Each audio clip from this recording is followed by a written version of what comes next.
जवाद खान मोल। आप देख रहे हैं माउंटेन न्यूज़। आज हम माली पे आए हुए हैं। हम आपको कुछ ऐसे घर बताएंगे जिसमें हमारे पुराने लोग रहते थे और बताएंगे कि कैसे रहते थे, उनके डाइनिंग रूम कैसे थे, किचन कैसे थे, उसके अलावा बेडरूम कैसे थे।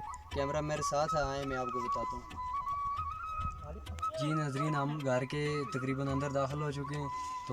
तो ये घर खस्ता अली का शिकार, लेकिन चलो हम में से देखते हैं, अंदर से देखते हैं। ये इस साइड पे है तो बेडरूम भी है, साइड पे किचन डाइनिंग रूम सब कुछ इकट्ठा ही है तकरीबन। और है तो ये बहुत खस्ता हाली का शिकार। मेरे ख्याल से अब इसमें रहता कोई नहीं है, लेकिन पुराने ज़माने में इस तरह के घर इस्तेमाल होते थे रहने के लिए। तो अभी मेरे ख्याल से इसमें माल मवेशी वगैरह रहता होगा शायद।